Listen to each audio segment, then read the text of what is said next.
Let's talk about Volodymyr Zelenskyy, shall we? He showed up in Washington last week, presumably to make a deal. I'm no body language expert, but it didn't look like he was in a deal-making mood. Looks like he had a bad night's sleep, maybe had a bad breakfast, in fact. He showed up that meeting. He wasn't exactly in a jovial mood, was he?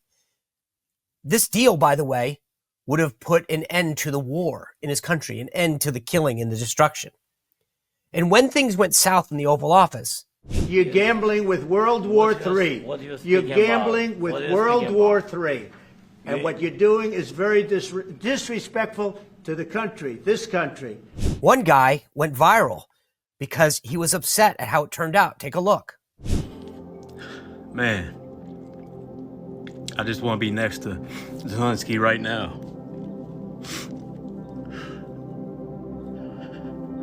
I wish I could talk to him.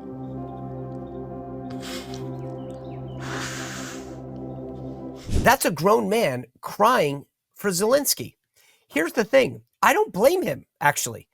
He's just a victim of all of the mainstream media's talking points in script.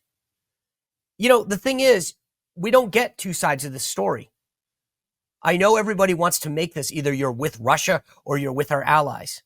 But two things can be true at the same time. I don't want Russia to win. Putin is a bad guy. He did invade Ukraine. People have needlessly died. I want Ukraine to win this war. But it's also true that Ukraine is a historically corrupt country. Biden's own State Department put out a report about it. Zelenskyy famously said in the last couple of weeks that he doesn't know where a lot of the aid has gone. Here's Tulsi Gabbard explaining what I mean. Here is something that the political establishment and propaganda media don't want you to know.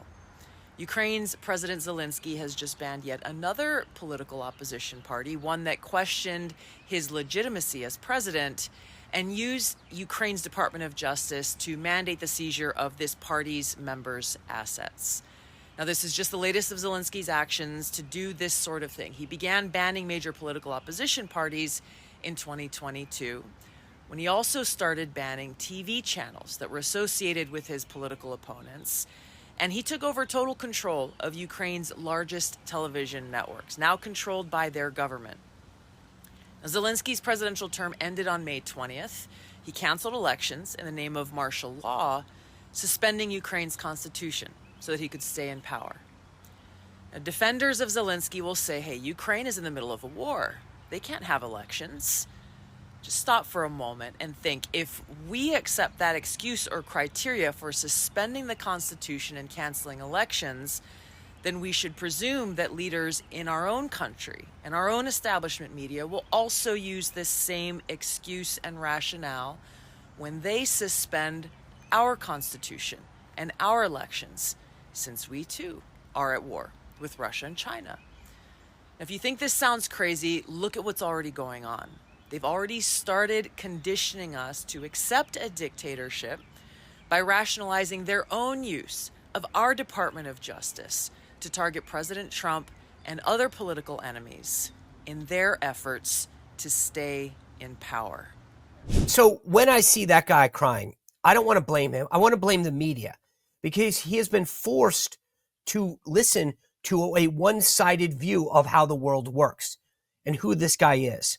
That's how Zelenskyy acted inappropriate in that meeting, no question about it. And here's J.D. Vance talking about the fact that Ukraine has recruiting problems.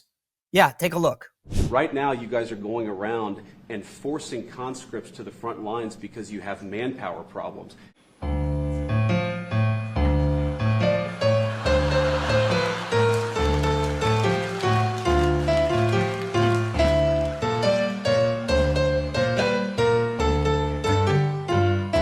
So when I see this guy crying, I understand it. I feel for him. He's only getting one side of the story because that's how our media operates. Anything that's pro-Trump, we're not going to tell you. Anything that's anti-Ukraine, we're not going to tell you. One side of the story, one narrative.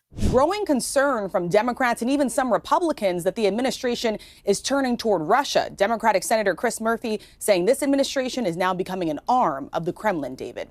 That's why shows like this and independent media are so important. We'll give you both sides. Remember that going forward. Well, if you enjoyed this content, make sure to like this video, subscribe, and click the notification bell to get more.